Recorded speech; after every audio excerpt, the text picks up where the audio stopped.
My name is Ashley Seeley. I'm 30 years old and I am 14 weeks pregnant with our third baby. This is the first and potentially the only bump update I'm gonna do. I don't know, I get really kind of private. It's kind of an uncomfortable thing for me to talk about and I haven't really unpacked all of those feelings yet, but I'm gonna put it all out there for you guys in this vlog. And don't worry, at the end of the vlog, I am gonna show you my belly, which is also like something I would never imagine myself really doing on the internet. And then I also have some clues to the name we're thinking about. This is my fourth pregnancy. Our last pregnancy was really fast and it ended really quickly, and I think around like 6-7 weeks we had a miscarriage. I had never experienced that. I had never known anyone close to me who had experienced that. For those of you who are struggling, I really hope this doesn't bring you pain, this kind of conversation we're about to have. And if it does, I have no issue with you turning this off and not watching this vlog, or even like the next 30 of our vlogs until we have a baby, hopefully. I still say hopefully because I think miscarriage kind of scars you and you never want to like really depend on it and know that it's going to happen until you're like holding a baby. That being said, this baby is a girl. Her due date is technically July 21st. I'm going to be having a C-section though, so her real due date at 39 weeks is, I wrote it down, July 14th. So I'm having my first summer baby. Summer is my favorite season. That's kind of a clue for the name, not a big clue. This name just feels very joyful and happy. That's a clue. That wasn't one of my original clues, but that's a clue. James's labor went so fast, we almost didn't make it to a C-section, but I hopefully will have a C-section. And a lot of people, that's one of our biggest questions, like, why do you want another C-section? Just go for a VBAC. Everyone does it, and it's the really cool, like, strong woman, natural birth thing to do. I kind of consider myself a birthing, this isn't a kind word, but like wuss. Like, I don't enjoy it. I don't feel beautiful during it. And if I could somehow like magically apparate babies out of my body, I would. To the creator of the universe, like, I think the way that we get children out of our bodies is truly the worst possible way. And again, like, I am a Christian woman. I have a lot of respect for God, but I also have a lot of questions. And that is one thing that I may never understand. And when I die, I'm gonna be like, hey, can I see the blueprints for the other options? So that's kind of my feelings on birth. I've never desired to experience it except to get a baby. George's birth was, in a word, traumatic, terrible, and it deeply scarred me. I think I was in labor for 2 days in the hospital, and I had a bad experience with my doctor. He was just kind of a jerk, so that didn't help. It took forever to progress, so I was on a lot of drugs, and my body was kind of like I was reacting badly to them. George's heart rate started going down with every contraction. I started spiking a fever. George, there were signs that he was in fetal distress. I couldn't push him out of me. I don't even remember pushing. I don't know if it was the drugs or if it was just me being so tired having been in labor, but they, you know, like they would hold my hands and they would say, okay, Ashley, like this is a big one, like it's time to start pushing. And they would start counting to 10. And by the time they would get to 4, I would just pass out or fall asleep. I don't know, like I would go unconscious. My next memory would be them shaking me awake. And I was rushed in for an emergency C-section. That was also traumatic. I started hyperventilating and I felt like it wasn't fear. Like I just felt like I couldn't stop my body from breathing that way. And I was really trying. So finally I was like tapping the anesthesiologist, or I can't because I'm like tied to a table. I was trying to get his attention and tell him like that I couldn't breathe. And I think he saw monitors and things, and it was probably only like a couple seconds. And he looked at me, he just kind of like pushed some buttons and pushed some medicines, and then I passed out. So like my experience with George's birth, it was just kind of yucky. It was a really long recovery and it was just like so rough. And then magically and without notice or planning, when George was 7 months old, I got pregnant with James, and we found out when George was 9 months old. And if you've seen that video, I tested in Target because I'm an idiot, and it's like not a fun place to find out you're pregnant, in the Target bathroom. And I just cried.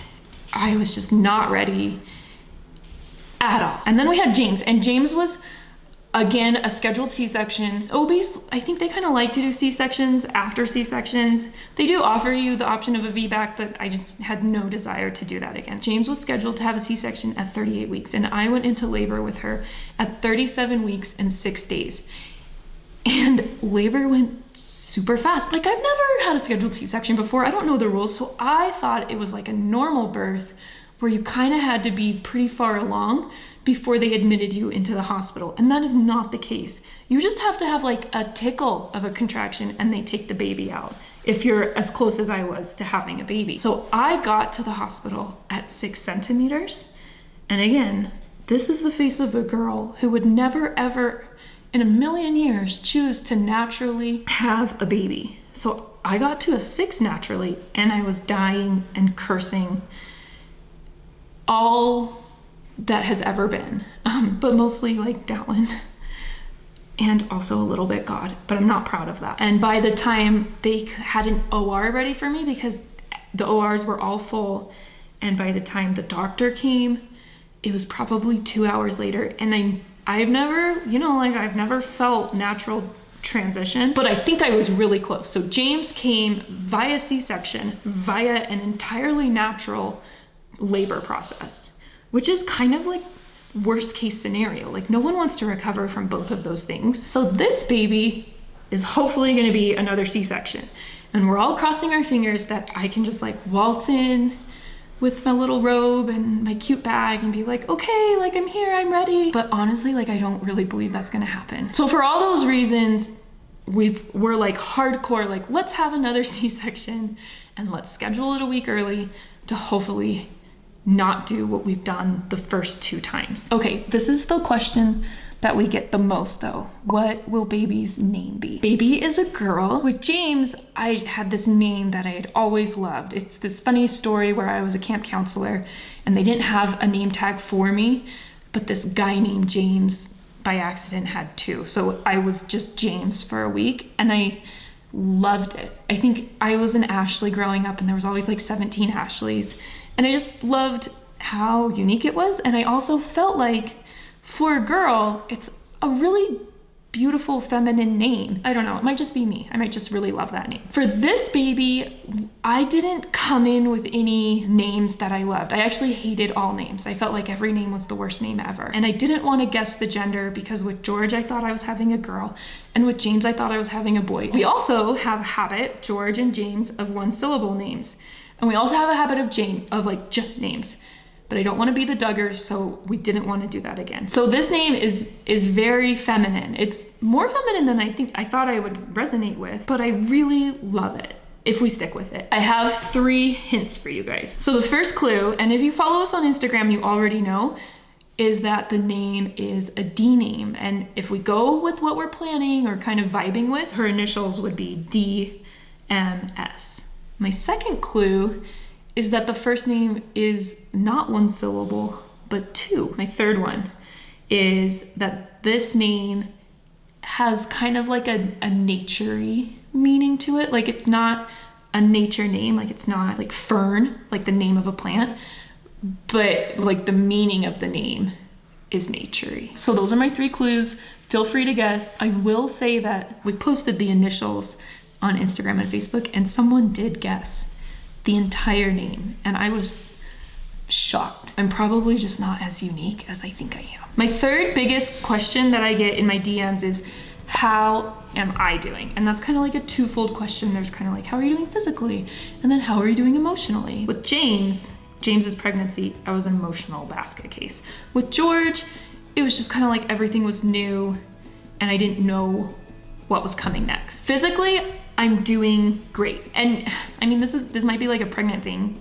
14, 15 weeks ago, I would not consider great, like, oh, I'm only throwing up once a day, I'm doing so great. That's where I am now. If I like run up the stairs fast, or like catch a whiff of something weird. So I'm doing great for a pregnant person, and I usually throw up like once a day, and it's no big deal. Again, only a pregnant person would say that. So that's where I am physically. I have a lot of energy, I'm sleeping better, I get really weird nightmares, but I feel like I'm getting my health back. As far as cravings and foods, the whole first trimester I craved just sweet things, and I ate 1.5 million tropical starbursts, and it was just so fulfilling and joyful to eat them. I don't even know, it only happens when I'm pregnant, but like eating something that you're craving is like getting to El Dorado. Is just so like pleasurable. Now, as I kind of like inch into my second trimester, it's less of a taste and more of a temperature. And I like really cold things, or like fresh, like not microwaved, just like neutral temperature or cold temperature. I'm eating a lot of tomato sandwiches on toast, and I like have sores all over my mouth. I think I'm mildly allergic to tomatoes because my mouth just breaks out in sores. So that's fun, but I love them. And then I also really love my shake. I call them shakes. Most people call them smoothies. I'm gonna show you how to make it. So shakes are kind of my nemesis. Smoothies, again, for people who call them their normal name. And more specifically, fruit shakes are my nemesis. When I try and make them, I kind of have this like, oh, it's fruit. How can you mess up fruit? And then every time it just ends up tasting like gross, healthy sludge. But I have a talent when it comes to my chocolate protein shakes. And I'm gonna teach you how to make them, because if you are pregnant like me, or if you're just a normal person, this is my favorite smoothie / shake. I call them a shake. And it's really, really easy to make. And I usually start out just by filling it with ice to around like the 55 to 65 level. And then it's really, really simple. So I have cinnamon. I don't even measure it. I just do like, you know, this many shakes. I like it pretty cinnamony. 1 to 2 teaspoons of this green stuff. So if you're doing chocolate protein, I just do like the normal protein scoop. If you're doing this stuff, again, just whatever the normal scoop is, I just do 1 scoop. This one isn't chocolate, so I'm gonna add some cocoa. Like a tablespoonish, just, you know, give it some chocolate splash. And this stuff, if you have not tried peanut butter powder, it is so good. And it's like a good source of fiber, and it's less calories than peanut butter. So this is a teaspoon, like 2 heaping teaspoons. Toss in a banana. On a good week, we'll freeze our bananas. On a normal week, we just let them kind of start rotting on our counter. It's good if it's frozen, but if it's not frozen, it's not a deal breaker. Just use ice. If they are frozen, you do not need as much or even any ice, maybe just a little. Personal preference, normal dairy milk makes shakes taste better than almond milk. But if you're going for like calorie content, almond milk is better. We're just out of the dairy milk, so we have a lot of this shelf-stable milk lying around. And then you just do 1 cup.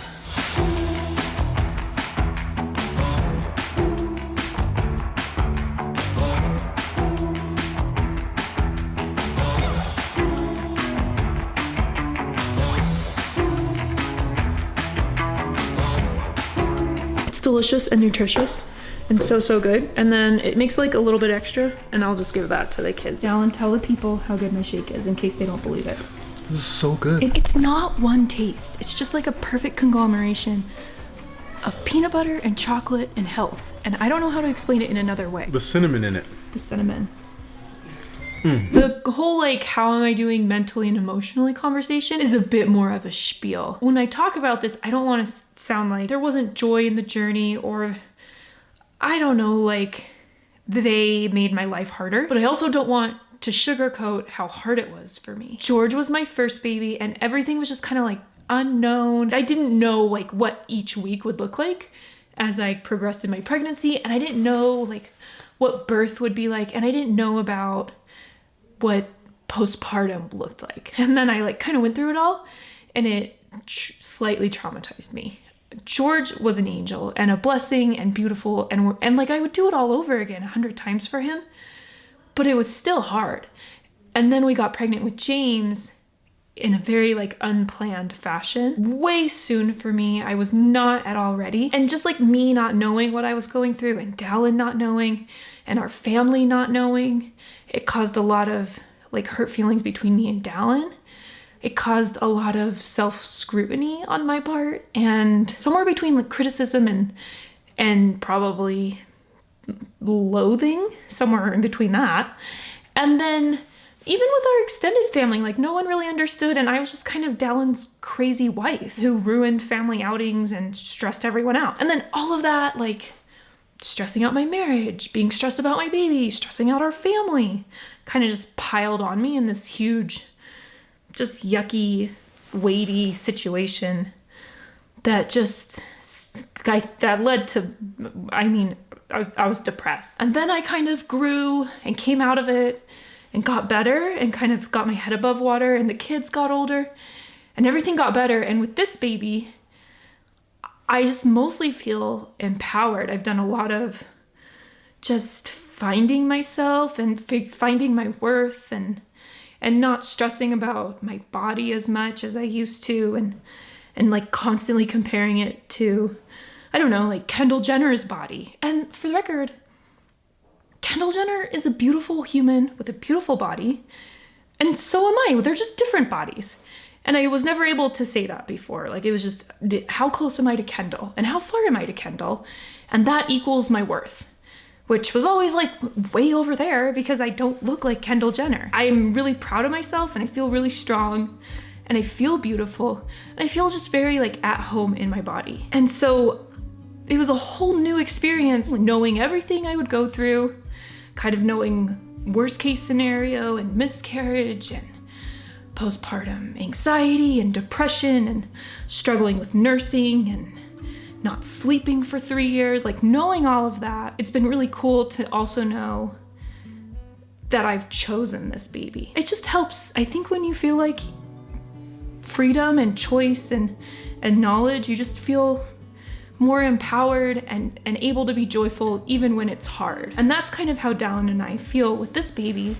And it's been a really special feeling, and it's been so much more chill is probably the word than our last two babies, you know, the whole pregnancy season and postpartum season. And that kind of has a lot to do with me knowing what my triggers are and Dallin knowing what my triggers are, and me kind of being able to just say, me, postpartum Ashley, just needs this. Whereas Ashley, you know, like normal Ashley wouldn't always need this, but I need this now. And Dallin just being like, okay, cool. Like, I know this isn't forever. It's just for now. And I feel like with our other babies, he thought like this was our new forever, and it's not. Like, it's just for now. And that's really helped. I think that's it. I think that's all my thoughts. Again, 14 weeks pregnant. It's really cool. It's really fun. I do kind of think every day for like 1/2 second, like this could be the last day of our pregnancy. And I just kind of have to like give it, just, it's out of my control, and I hope it goes farther. But if it doesn't, I hope I am strong enough to like kind of walk through that. So it's been really stressful in that way, but it's been, again, like a joy, and we're happy and we're so excited for this baby. And I hope I can do this more, these pregnancy updates. I don't know if you guys want this more. It's very like feely, but for posterity's sake, like that's where we are, and that's where we are with this baby. Here's kind of like the little bump. It's just tiny. We love her. There you go. You guys, thank you. You've been so kind and so supportive and just so with us through this whole thing. And we can't wait to meet our little girl, and we can't wait for you guys too, and to like share those movies. And we're just excited for the future. And we'll see you in our next vlog.